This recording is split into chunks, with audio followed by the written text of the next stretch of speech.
ప్రభాస్ పెళ్లిపై వార్తలు కంటిన్యూగా మీడియాలో వస్తూనే ఉన్నాయి. ఇన్నాళ్లు బాహుబలి బిజీలో ఉన్న ప్రభాస్ కావాలనే ఈ ప్రాజెక్టు పూర్తయ్యే వరకు పెళ్లికి కూడా దూరంగా ఉండాలని నిర్ణయించుకున్నాడని చాలా రోజులుగా ప్రచారం జరిగింది. అయితే బాహుబలి నుంచి బయటకు వచ్చాక కూడా పెళ్లి ఆలోచన లేకుండా తన తర్వాతి సినిమా సుజిత్ దర్శకత్వంలో చేస్తూ బిజీ అయిపోయాడు ప్రభాస్. దాంతో వయసు 40కి చేరువవుతున్న ప్రభాస్ పెళ్లి గురించి ఆలోచించకపోవడం అభిమానులను ఆందోళనకు గురి చేస్తుంది. ఈ నేపథ్యంలో ప్రభాస్ వివాహం గురించి అనుష్క మాట్లాడారు. రీసెంట్ గా బాహుబలి తమిళ వెర్షన్ ఆడియో రిలీజ్ వేడుక చెన్నైలో జరిగిన సందర్భంగా చిత్ర యూనిట్ మీడియాతో ముచ్చటించారు. ఈ సందర్భంగా ప్రభాస్ పెళ్లి గురించి ప్రస్తావన రాగా అనుష్క షాకింగ్ సమాధానం చెప్పింది. అనుష్క మాట్లాడుతూ బాహుబలి సినిమా పూర్తయ్యేంత వరకు పెళ్లికి దూరంగా ఉండాలని ప్రభాస్ నియమం ఏమీ పెట్టుకోలేదు. ఆ విషయంలో వచ్చిన వార్తలని పుకార్లే అన్నారు. అనుష్క చెప్పింది నిజమే, అలాంటి నియమాలు ఏం పెట్టుకోలేదని ప్రభాస్ కూడా అన్నారు.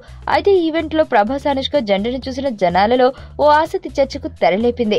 అసలు మ్యాటర్ ఏంటంటే వెండి తెరపై మన డార్లింగ్ స్వీటీల జంట చూడముచ్చటగా ఉంటుందన్న విషయం తెలిసిందే. అయితే ఈ జంట రియల్ లైఫ్ లో కూడా కలిస్తే బాగుంటుందని, వీరిద్దరూ పెళ్లి చేసుకుంటూ చూడాలని ఉందని ప్రేక్షకులు ఆశాభావం వ్యక్తం చేస్తున్నారు.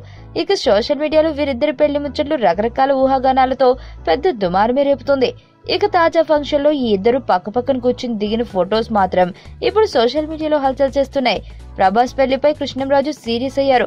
ప్రభాస్ పెళ్లిపై వస్తున్న రూమర్స్ ను ఏమాత్రం నమ్మొద్దని కృష్ణంరాజు అంటున్నారు.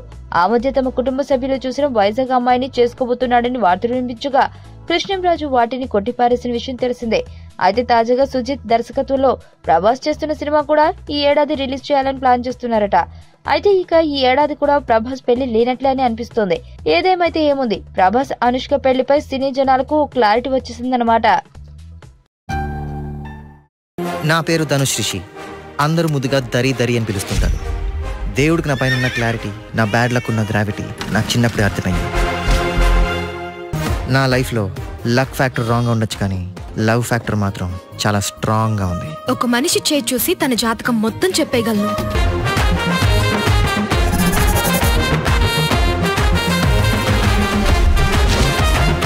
Coming soon.